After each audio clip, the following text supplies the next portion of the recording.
Hello everyone, good morning. So today we are going to start a new chapter, that is chapter number 8, trigonometry, and this is video number 1. So before we go ahead with the chapter, let us quickly understand, because this is one new chapter which you are going to study, and this is one of those chapters which you are going to continue studying in class 11 as well as in class 12 and again in future use. So let us first go to the introduction of what it is. So this is trigonometry. Trigonometry is made of three different words. It is made of three words. One is tri, second is gono, and third is metri. So tri is three.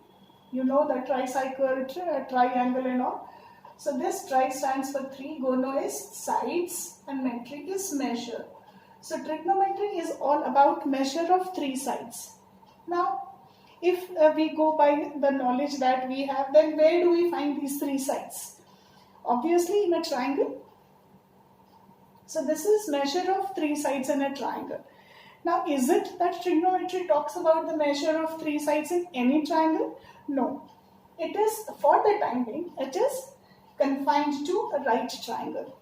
Because you know that at your level, you know that it is only in a right triangle that we see the relation between all the three sides. You know that the square of the perpendicular plus the square of the base is equal to the square of the hypotenuse. So it is only in a right triangle that you find there is a relation between perpendicular base and hypotenuse, which usually we do not find in any other triangle. So therefore trigonometry we will remain confined to in a right triangle, measure of three sides in a right triangle. Though you will see that it is not about measure of three sides, it is mainly about measure of the acute angles in a right triangle. So then coming to the second part of it, the trigonometry basically defines the ratio of the measure of the sides, corresponding to the acute angles in the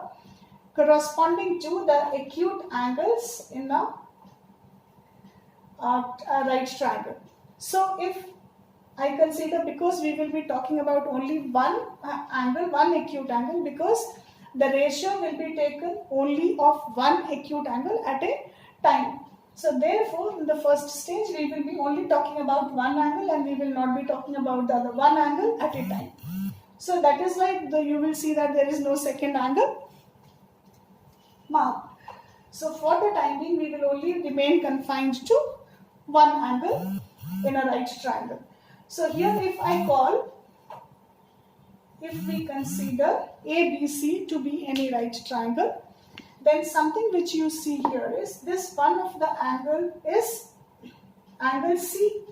Now we will be defining the ratio of the sides or the relation of the sides and angles in a right triangle corresponding to this angle C, which is the acute angle C, which is on the base BC. Now this symbol, a circle and a cut in between, so this is like the tail of Q is missing. So this symbol is called theta. Now you don't have to bother much about what is the spelling of theta and all those things. It's only that this symbol represents one of the angles in a right triangle ABC. And the name of this symbol is theta. That's it. That much only you are supposed to know. So if you know that much, sufficient. Now, corresponding to this acute angle, now something which you see clearly, that this angle is made with the help of base BC and the hypotenuse AC. So therefore, on whichever side the angle is made, that side will be always considered as the base. And then hypotenuse in the right triangle is always fixed. So corresponding to the acute angles in a right triangle, we get two sides. If I take this angle, then BC will be its base, and if I consider this angle, then AB will be its base. Hypotenuse anyways remains constant. So therefore, if this is the base of the triangle, then this will obviously be the perpendicular. So we say that in a right triangle, the side opposite to the given acute angle is always considered as its perpendicular. And for obvious reason, again, as I said, that this is the base of the angle, therefore this is base, and the side opposite is perpendicular because hypotenuse is anyways fixed. Now when we take the ratio, the relation between the angle and the sides are taken as the ratios of side corresponding to any given angle.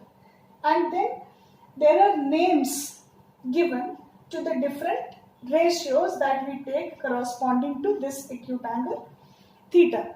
So now let us quickly understand what is the relation between this theta and the measure of the sides. So relation between the acute angle and the measure of sides is called,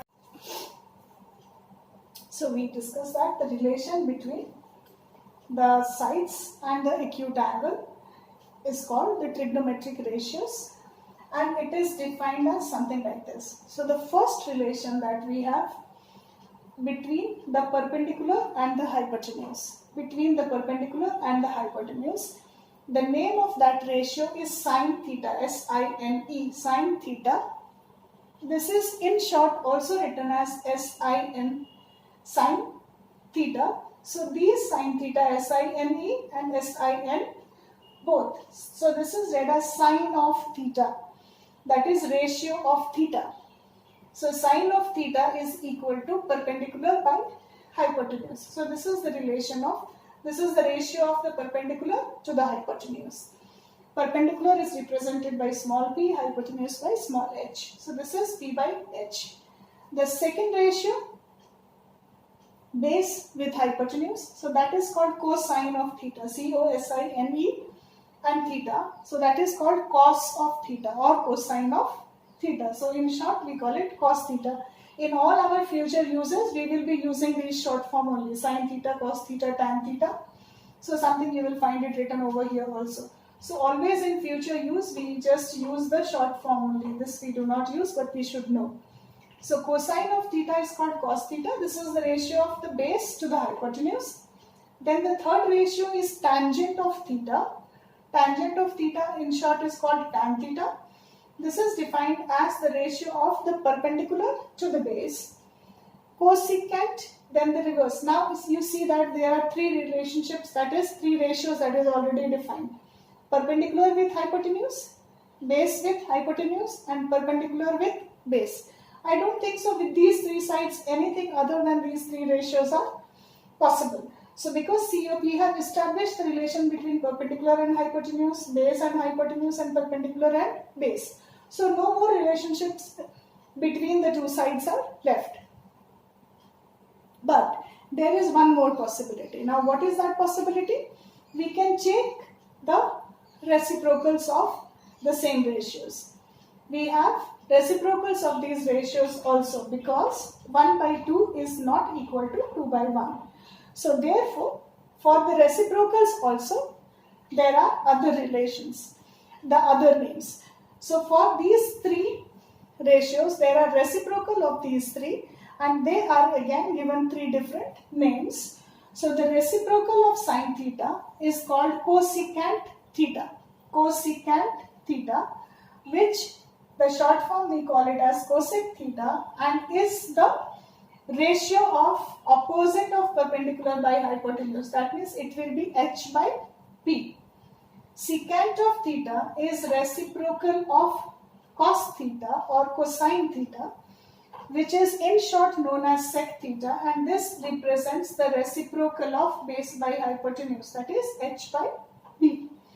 And cotangent of theta is the reciprocal of tan theta, in short is known as cot theta, and this is the reciprocal of perpendicular by base, which is v by p. So these are the 6 important trigonometric ratios that we are supposed to use, learn and understand. So these are the 6 different trigonometric ratios. Now there are few things that you need to know. What are those things? That sine theta is not equal to sine into theta. Because right in the beginning I told you that these are names. So names cannot be a product. This is sine is a name of the relation of acute angle, name of the ratio of the relation of the side with theta. So therefore sine into theta is not same as sine into theta. So we have to take note of this. There is the second thing also that we need to know, that is sine reciprocal. We said reciprocal of sine theta. So reciprocal, usually how do we write? We write 1 by sine theta. So 1 by sine theta is the reciprocal. Can also be written as sine theta to the power minus 1. You remember 1 by x is also written as x to the power minus 1. So same way sine 1 by sine theta can be written as sine theta to the power minus 1. But it cannot be written not equal to sine to the power minus 1 theta. This is sine inverse. Though this sine theta square is same as sine square theta, but this does not hold good for negative exponents. Does not hold good for negative exponents. So if you are writing sine theta square, this is same as sine square theta, but for the negative it would not hold good. Then few more things that you need to know. How to remember, because in trigonometry there is not many concepts that is required. There's not many concepts. You have to learn and do it. So certain things you will learn by doing. Now this is one of those chapters where the more you do, the more you learn. Now how do you remember the ratios? Because this is the first time that you are learning and the first time you will be using. So there was a very simple, there are different ways of remembering it. But sometimes like in your common language everybody is using mobile phones. So this is like Papa, hello, first conversation, beta, hello, and then Papa, bolo. So because first Papa says hello, beta says hello, then Papa says bolo. So this is how you remember P by H, B by H, and P by B. So that is one way of remembering it. And there's another method of remembering. And in that case, we first write down the numerator, then we write the denominator, and then we come to the names. So it was in that order that Pandit, Badri, Prasad, Har Har Bole, Pandit, Badri, Prasad, Har Bole, Sona, Chandi, Tole. This is Sona, Chand. C cos stands for Chandi and Tole.